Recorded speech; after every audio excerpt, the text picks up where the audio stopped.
I guess I'm a man of many trades, I'd say. I'm a esports superstar, first and foremost. Second of all, I feel like I'm one of our society's leading philosophers in this day and age. Jesus Christ. Is that all you got for an intro? Jesus Christ. Come on. I'm not gonna try to drag it out. I mean, I think I'm summing it up pretty well. I mean, Can you what else give, do you want me to say? I don't know, the stuff you're actually known for and actually legitimate? Um, I'd say I'm a professional Fortnite player, qualified for the Fortnite World Cup, won FNCS, stuff like that. Done a bunch of stuff in esports. There you go. And also be tweeting some controversial things. There, at least you're open and honest about this part of it. I'm actually shocked you still consider yourself a Fortnite pro while we're at it. That's what I'm most known for. Yeah. 100%. You know, let's just dive into it. In case you guys don't know Calc, yeah, I'm glad you admitted the whole controversial part because you Fortnite guys, you're all about controversy. But let's be serious for a second. Let's dive back. How old are you? Where were you born? And what got you into gaming? So I'm 17 right now. You're I was young, born very young.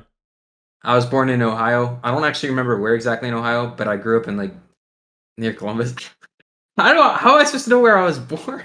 Jesus Christ, this is what it's gonna be like. You don't know where you were freaking born? Well, because it's just not something I don't know. Do you know where you're born? Yes, I know where I was born. I'm not gonna say the exact. Bro, but yeah, see, you don't know where you were born. No, I do. I just choose not to say it. I know where I was freaking born. I can't believe we're having this conversation to start this off. What do you mean? Frick where you were born, okay? I was born in Iowa. I know the city. I'm just not saying it. But sadly, you're a Midwest fella, so I got to respect you a little bit. Okay, so what got you into gaming, man? I honestly don't know. I've just been playing video games. I think my brother and my dad, I've been playing video games for as long as I can remember, really. Like, I don't think there's ever been a time where I wasn't playing video games.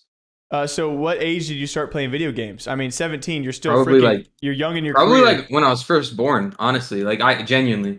Because even if I wasn't playing, like, shooter games or anything like that, I'd be playing, like, other video games that were just made for, like, toddlers and stuff like that. Like, I've been playing video games forever, literally. So you're claiming that out the womb you were playing video games? Yes. Yes. 100%. Like, yes. So what got you into Fortnite? My brother actually, like, well, obviously I played Fortnite before that, but competitive Fortnite, my brother has the great. I'm sure a lot of people know about has the great. He's a also professional Fortnite player, was, and he got me into competitive Fortnite, and yeah, Yeah, and because he was a streamer. it's actually an interesting story too. Correct me if I'm wrong. Any parts of this was it BBG? That we were on. Yeah, Yeah, we were both on BBG together. Yeah, and that was a very interesting story because I feel like a lot of people have that story of like older brother got you into gaming esports. It's still kind of like you see it every now and again of like you have brothers that are both pro players, but it's pretty rare. Like you see it in some scenes. But you and your brother obviously coming up, joining an org together and being pros together. What was that like? That's a very unique experience to have. Well, it was a lot of fun, honestly. I mean, I think it definitely led my brother to where he is today. He works in the front office of BBG. He does corporate stuff for them. But like, for what it was like, it was just a lot of fun because I was living in a gaming house with my brother, and I think if I didn't have my brother in the BBG house, I would have been. I actually probably would have. I would have been so depressed. But like the fact that I had my brother there was good because I was 15 and stuff. And going to Virginia, lots of Fortnite players move to Virginia, right? Because that's where you get zero ping at, and that's where you get the best connection and stuff. It is so miserable if you're there for 99% of people. And besides that, it was really fun, like being professional gamers with my brother and stuff, going out to Arizona to BBG headquarters. That was all so much fun. I'll never forget that kind of stuff. So, what age were you when you first started taking off in Fortnite? So this is actually good because we can get this on record. So this isn't going to surprise many people, but actually, I was 13 when I first started scrimming in Fortnite and stuff like that, and in scrimming, and I would have probably gotten into the pro Discord. So back in the day, before open Fortnite tournaments, one of the only ways you get into tournaments was being in the pro Discord, and I was too young anyway. But I should have been in the pro Discord because I was really good back then. But I was blacklisted by the admins because I was too toxic, so they wouldn't let me in. And there's a shock. Listen, but the thing is, I just thank God the age limit got put to 13 instead of 16, and then yeah, and then they had to let me in. So you pretty much got into Fortnite when you were what, 13, 14 years old? Yeah, well, I started playing when I was 12, but competitive Fortnite when I was 13. So what's that like when it comes to Fortnite starts to take off for you and it starts to blow up as a game? And obviously you're in middle school / high school. Like, what's that experience like? So actually, I was obviously the best Fortnite player in my school. Actually, um, Ghost Enzo, if you might not know who he is, but he was on Ghost Gaming, right, for Fortnite, and he was a relatively known pro in the start of Fortnite. He actually went to the same school district as I. He went to like the same high school I was going to go to. Oh, And no actually, shot. this is funny. After he quit Fortnite, me and him went to the our district's version of like I don't know what it is. I don't know what it was called, but we both went there to do like online stuff, and we recognized each other on like the orientation day. And I was like, oh, because I was like, what's up? And it was cool because that's what are the chances of that. Anyway, back to your question. I stopped going to in-person school in 8th grade, actually, like at the end of 8th grade, because the Fortnite World Cup was happening, and I wanted to focus on that. So I started going to like half days and doing like going home early so I could practice more and like grind more. My mom was really supportive of that. I think my mom being so supportive is 100% the reason why I am where I am today. Because most people's parents wouldn't be supportive of that. Yeah, can you dive into that a little bit? I've talked to a lot of people about their, familial situations and having to convince their parents or their family to, pursue gaming as well. You just mentioned that your mom was very supportive. So like, what was that kind of like? So, my brother, when he was in high school, I wouldn't say he was the best student. He had his own struggles and stuff. So I think by the time that I came around to being in high school and doing whatever, like choosing the path that I wanted to take, she was really supportive in understanding that, she's not going to force her kids to do things that they don't want to do. And if I want to follow something, she'd let me follow it. I mean, I don't even think she understood like how lucrative it could be or how you could actually make a career out of esports. But either way, she was supportive of my interest in what I wanted to do. And yeah, actually, my video of qualifying for the Fortnite World Cup, I called my mom and told her I qualified with my brother, and she didn't believe me that I made $50,000 and but So it was, you had a supportive mother and all of that. And in case people don't know, when you qualify for World Cup, you were guaranteed $50,000 in yep, prize earnings, which by the way is like literally like you can't get that anywhere else. Like I don't even I don't before know 2022, like $50,000 is what it used to be, but still, I mean, but still, when it comes to last yeah, place finish, still getting 50K, like that's literally crazy. I don't even think Dota yeah. International offers something like that. So when you call for World Cup and you can convince a mom that this is what you're doing, also what's it like going through that? I didn't think I really had to. I don't think I had to convince her really because um, I think my mom is just supportive, and I think she's done everything really right. Like I didn't have to convince her. I just had to say that this is what I wanted to do, and then obviously when the money came in and money started coming in, it really helped. And I mean, I guess the money spoke for itself, you know. And so you've been with Fortnite for a long time and still are. What's it also been like having to go through the stages of Fortnite? Fortnite's been a big center of critique for a lot of their updates and how the game has gone. Obviously, the game changed the space forever, right? Like Fortnite's done a lot of great things, but you've been there through pretty much the start till now. What has it been like as Fortnite has progressed over time? Um, I mean, honestly, I think obviously we all know Fortnite definitely had a peak, and I think competitive players would say that peak was 2019, and casual players would say it's 2018. But honestly, I think Epic Games they could have. I think they did the best thing they could have done for like just the health of their game long term casual wise, because it's still an insanely popular game. Like people can try to say whatever they want about Fortnite, but it's probably still one of the top 5 most played games. It like because most people only see their PC friends play Valorant or something like that or League of Legends, and they don't realize that for every PC player playing Valorant, there's probably 3 little kids on console who are grinding Fortnite every day and playing pubs. So I think Epic Games they did the thing that they're incentivized to do, obviously, which is make the most amount of profit. So I understand why they did it and why they didn't really focus on competitive. But at the same time, I think if there could have been a better middle ground where they could have pleased the competitive players and the casual players. And I think the corporate of Epic Games just didn't want to do that, and they wouldn't listen to their competitive team on really anything. If you wanted to get anything like, oh, we probably shouldn't let this patch into competitive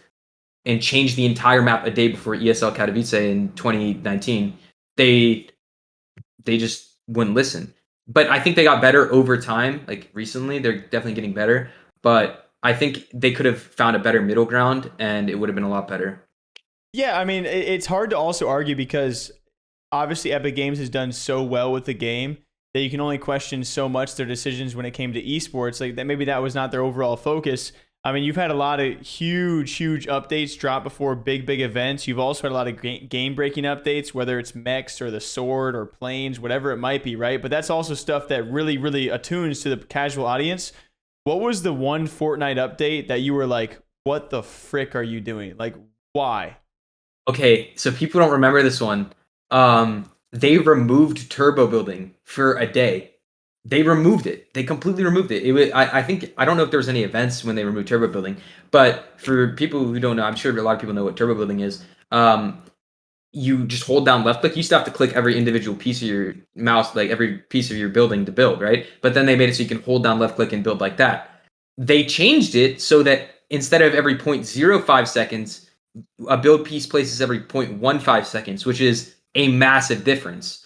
And it made the game literally unplayable. You could walk through people's walls with SMGs, and nobody liked it. The casuals didn't like it. I don't think a single person on Earth liked it, and I didn't play a single game with it outside of a creative match because I was just like, I'm not playing this. And they reverted it a day later, thankfully. But that was the one where I was like, what the hell are they doing? That was definitely the one.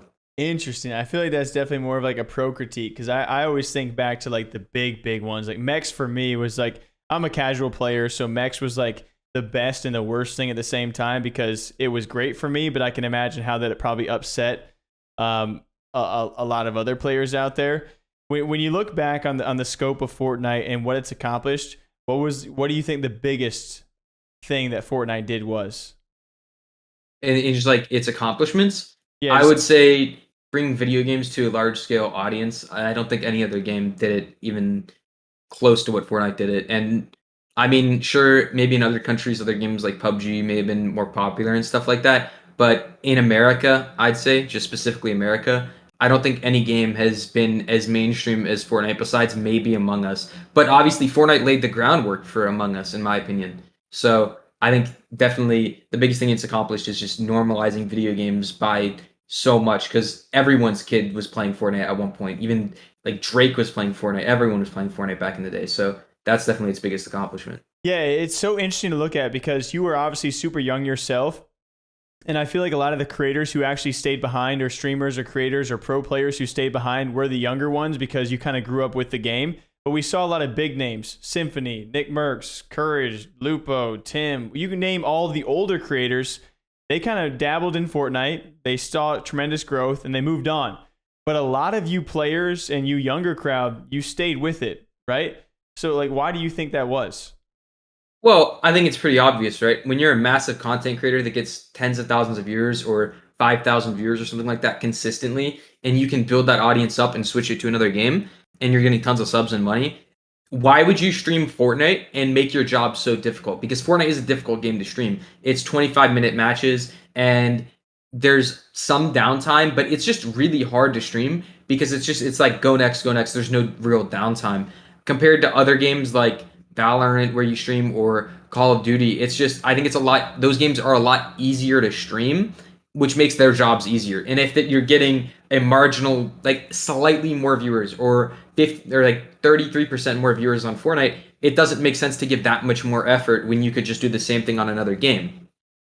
I think that's partially why. And obviously, they're just getting bored of it and not being able to put enough time in to keep up with the other players. But I think it's more so the first one. So when it comes to the game itself, like, are you ever going to give it up? Like, where do you see your future going? Obviously, some people got sick of it. Others still love it. So where do you find yourself at?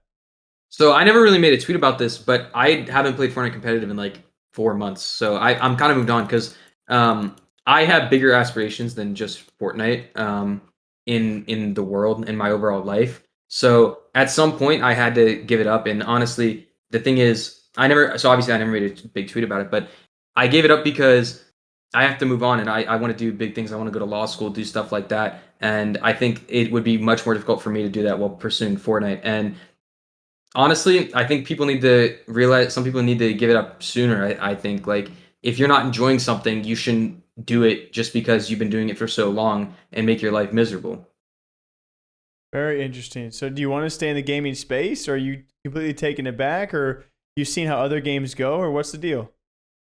I'm not sure, but right now, what I want to do is I want to finish high school. I want to start going to college and stuff and getting classes done because I do have, as I said before, I do have big aspirations in the real world. My brother doesn't really play video games anymore either, and just looking from him, I mean, he transitioned into being a esports pro into being a I guess you would say a corporate manager extremely fast. I guess he's more so the operations side, but he did that really fast. He did that within like 7 months. So obviously, I think I'm gonna go to college. I'm gonna go to college and stuff, but I don't know. I think I probably will always play video games in my eyes. Maybe not every day, but I'll definitely always play video games to some degree. But staying in the gaming space, I'm not. I'm not sure. Honestly, I don't. I don't know. I'll see where life takes me. I guess maybe there's a game that comes out that I love and I get really good at, and I become a pro in again. Who knows? Yeah, who knows? Maybe there. I mean, it's a far stretch, right? But maybe it's another game like Fortnite, and it might not be anytime soon. Like, I mean, what are your thoughts on that? Because Fortnite obviously changed the space forever. It was a once in a not just decade, but probably once in a much more longer than that kind of game. Do you think there will ever be a game like Fortnite again? See, I don't know. I'd have to say yes, but I've had this conversation with my friends before. We said the same thing. We said Fortnite was the last game in video games to really change like everything and change like be a revolutionary game. I think Fortnite was really revolutionary in the gaming space. And I don't think that's a controversial thing to say. I mean, Among Us was huge from just a audience base, but that was like a less than a year thing. Fortnite was really something different. It was really revolutionary. So I don't know if there'll ever be another Fortnite or anything like it, but I think I there probably will be, but who knows how long that is that long how long that would be from now. Yeah, I've always wondered when it comes to esports pros, formerly like yourself, of like, where do you go after you have such a good time and huge accomplishments in one game? Making a transition from game to game is not easy. Like you said, even as a streamer or a content creator, like transitioning your audience to one game to another, it's really difficult. So where do you see like all of these Fortnite players and pros going if the game continues to, I mean, it's still successful, right? It's huge casually. It's doing its thing, pro wise too, but eventually I feel like a lot of these big names will have to move on somewhere. You see like the guys like Benji, who has such a long list of talents where he could probably take his skills elsewhere. Where do you think all of these Fortnite players and pros are going to go if the game does not keep up to date? So I think in CS:GO, you see a lot of these pros who are super old. And in Valorant, there's pros who are like 28, 30, stuff like that. So I think a lot of these Fortnite pros, and maybe it won't be this year, maybe it won't be next year, but eventually I do think you're right. I think a lot of them will quit Fortnite.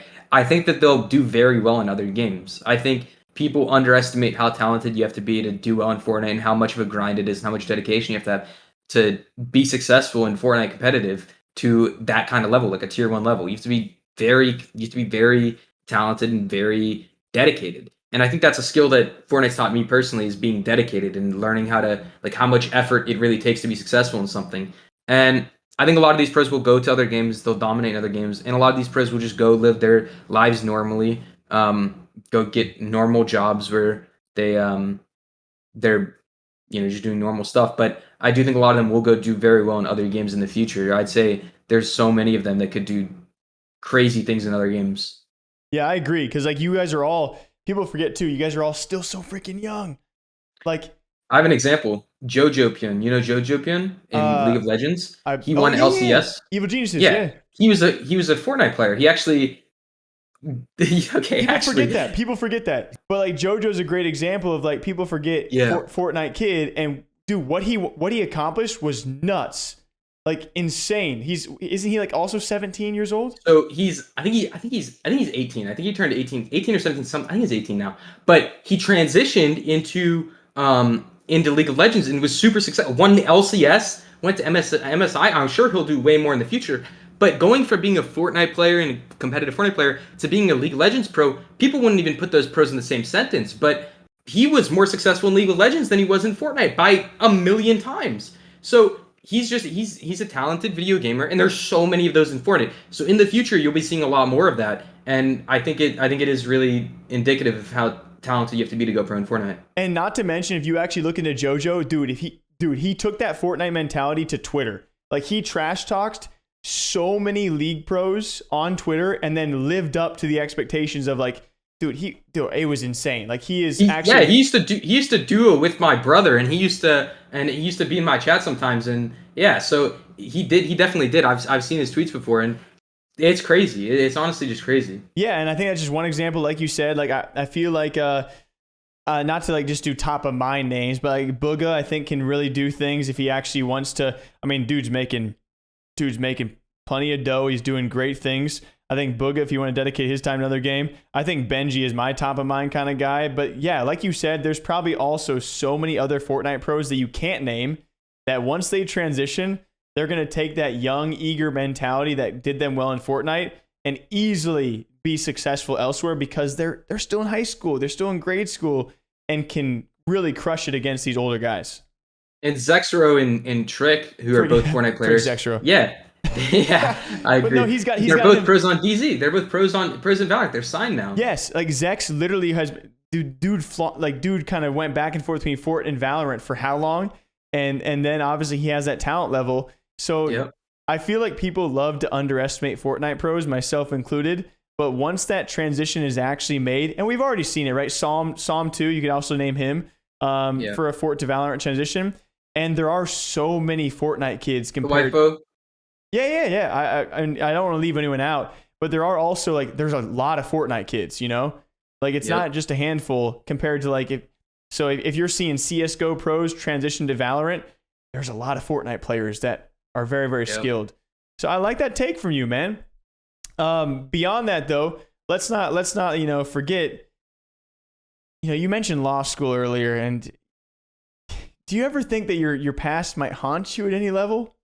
I mean, maybe, but the thing is, I don't think I've ever said anything like racist, homophobic, sexist. Okay, and I don't think that, and I think that if in however many years it is, I think if somebody goes back and tries to point out a few things I tweeted when I was 15 to be indicative of my character, I think that'd be really stupid. Okay, you make fair points, because oftentimes when we look back on current pros, if they get called out for things they did when they're 15, we're like, okay, he was a kid. So yeah, clearly you were a kid. It's interesting because you're still a kid. And I've seen some crazy tweets from yourself, and I would say you're right. It's not sexist, it's not homophobic, it's not racist, it's not the bad stuff, but it certainly is edgy stuff. Do you think before you tweet? What's the process in that? I mean, these days for sure. But I mean, back in the day, I just tweeted whatever I thought would be super funny, and I think a lot of things I tweeted were really funny.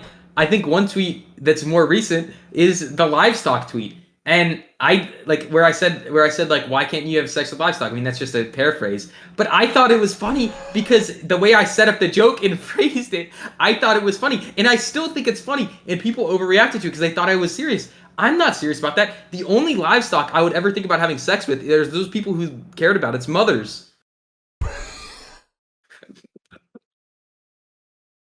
What? Did you think about that coming into this? Yeah. If anyone's missing, people thought it was bestiality. That's what it was. People thought it was bestiality. But okay? The thing is, no. It's a joke. The premise of your tweet was, people own animals, like farmers own. No. I said you can kill and eat animals, but you why can't I kill and eat? I was like, it was something along the lines of, why can I kill and eat livestock, but I can't have sex with them? It should be my right as a United States citizen. But people took that serious. That's obviously a joke. That's obviously a joke. It's a freaking joke, but you're a pro player. Like, you're supposed to be responsible. Dude, I think it's just comedy. I think that. I don't think that it literally doesn't hurt anyone. Do you think an animal is going to go read that tweet and go cry about it? Maybe. It's 2022 really? Calc. You never know. You think they can read?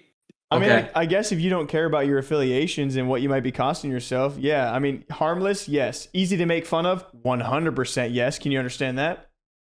I'm not going to disagree. I think that my tweets have definitely costed me a lot of money and a lot of opportunities. And if I could go back and change it, I probably would. I probably wouldn't have tweeted all those things and I probably wouldn't have said my mind all the time. But I think that's what made me so different from other people is that I did. And obviously in the future, I probably won't do the same stuff and I'll probably only make those kinds of jokes behind closed doors because obviously brands don't want to be associated with that kind of stuff. Do I think that it's stupid? 100%. I think that it's really stupid that people and brands more specifically, I mean, they can make choices on who they want to associate with. But I don't think that anything I tweeted was ever severe enough or controversial enough to like actually warrant the amount of hate it got. I think the only tweet that I ever made that I think was genuinely just insensitive and stupid was the Black Panther tweet. And that was not even me trying to make a joke out of it. That was Okay. bad. Believe That it was or bad. not. I wasn't going to say it was bad. It was bad. I wasn't going to say listen, I can take accountability for my mistakes. I was in a scrim when I tweeted it, and I was just in shock because I really like that movie. Lots of other people like that movie, and it wasn't meant to be a joke. And people obviously wouldn't believe that, and they didn't buy it. But even if it wasn't meant to be a joke, it was still insensitive and stuff like that. So obviously, I think that was a big mistake, and I think that's the one valid criticism people could make of my tweets. At least you own up to it. You know, a lot of people can't, but I do think a lot of us also, you know, we make mistakes. You know, we say stupid stuff, yourself included sometimes. But you know, people also forget you are super freaking young. Well, what was it also like to be blocked by Courage? Dude, I'm blocked by Ninja, but dude, okay. Oh, and Courage? Ninja? I'm blocked by so many people. Cloaksy too. I don't know why I'm blocked by Cloaksy. That's fair. Listen, but okay, Ninja blocked me because he got BBG Valorant DQ'd from that tournament, and I was like arguing on Twitter with him. I'm like, "What? He's not cheating. Why would you get him DQ'd without any proof?" Oh, he And blocked you me over because of that it. drama? Yeah. That was But tough. That was tough drama. I'm blocked by a lot of people. So I don't know. It's whatever. And you know, I've told you this before, but I used to watch you on CS:GO News back in the day when I was like 11 years old. I've told you that before. It's kind of crazy, huh? It is. It is kind of crazy. And now we're here. I used to wonder what it would be like to be like a professional CS:GO player. Now, I'm not a professional CS:GO player, but Well, you could be. give me a year and some Adderall, and I got that. Oh yeah. Speak of the devil. You know, it's tough seeing. It's a young space. Fortnite is, and there's always. Let's be honest. There's always rumors around every scene about Adderall and other uses out there. What are your thoughts on that? Because I mean, y'all are young. You know, I don't think those kind of things should be being abused. But you know, you're in a weird space where it's like if that helps performance, you're gonna see people taking advantage of those things that maybe should not be taken advantage of, especially at a young age. So, what are your thoughts about that when it comes to the Fortnite space?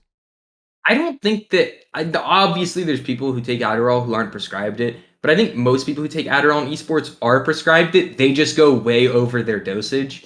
I know people who have 3x their dosage for a tournament before, and I'll say they played really well. So listen, it's no joke. You obviously don't want to do that, but I think that's more common than people actually getting Adderall that's not prescribed to them and taking it, or they take someone else's prescription. That's definitely more common. And I think in some other games where the players are a bit older, like Counter-Strike or Valorant, the Adderall usage is much higher because people know how to get access to that. But not as much in Fortnite as people just doing more than they're prescribed. Yeah, you just hear rumors. You always hear that kind of talk around the Fortnite space, but also with other spaces too. I mean, it came out in Call of Duty last year, and then it's always been a thing. It was CS:GO was one of the first big scenes to see those cases. Then a big Washington Post article came out about the abuse of those kind of things all across, you know, Overwatch and every scene. So I think people look towards Fortnite of like, you know, you're much younger players. It's like using those things at a younger age. It's a very much like something you need to tippy toe and be very careful about. And so as long as people are aware, like, you know, you should have a prescription to do these things and you should follow the dosages. And even then, it's a hairy topic to talk about because a lot of people have a lot of different opinions on that, especially when it comes time for what you're taking for competition. When you used to be competing, like what were you taking? And when it came to like Just caffeine. caffeine, water, like Just like energy drinks. Yeah, energy drinks, water. Nothing crazy. Just energy drinks and stuff like that. The normal stuff. okay, good to hear. I mean, you just always hear those crazy things. Well, I've kept you long enough, and I'm sure I'll be talking to you again in the future. Sadly enough, but But any I had one. What's up? what? I had one thing I wanted to mention that I think is actually really important that I think people should know about if they don't know about. Also relating to addiction in esports, gambling, especially in the Fortnite scene with these young players. You know how young the Fortnite players are. A lot of them have gambling addictions, and they lose a lot of money gambling, and they gamble like every night and stuff like that. And a lot of people don't know about that. Are we talking about wagers or what are we talking about? No, like actual gambling, like on stake and stuff like that.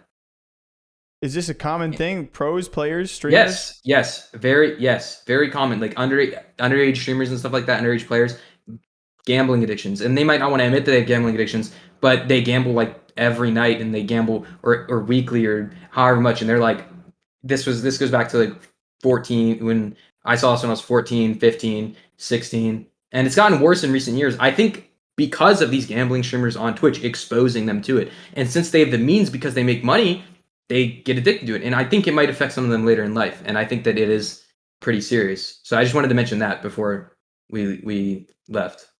No, that's good to mention. I mean, I come from the Counter-Strike space, and unfortunately, I've taken gambling sponsors in my past too, but when I first got into Counter-Strike, I was of that age, 17, 18 when I first started, and I fell to gambling too myself. And obviously, remember 4 or 5 years ago, I don't know if you fully remember, but Counter-Strike came a pretty big I do. Gambling hub, and now we're seeing the resurgence of that. Yep. So I'm glad you mentioned that, and of course, I mean, that's it's a tough scene in its own, especially when it comes to younger people being exposed to it. So I'm glad you spoke to that. And speaking of which, I'll leave you on this.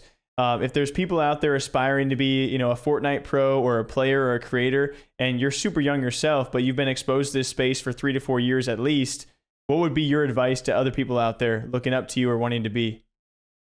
I think that the number one thing that you need to do to become successful in something, even in general, not just in esports, is just dedication. And the level of dedication is more than anyone could think if they're not the top of their game, like the top 1% of their game or top 0.5% of the game. And that goes with whatever in life. The dedication is something that you've never done before and you couldn't imagine. So whatever you're doing, if you want to succeed in something, you need to do more. At least in my opinion. Wow, I did not expect that. That was actually a good answer, Calc. Well, thank you for doing this. I appreciate your time. Any last words? The floor is all yours. I don't know. I don't really think I have anything to say besides follow my Twitter at YungCalc. Daily bangers. Well, thank you for doing this.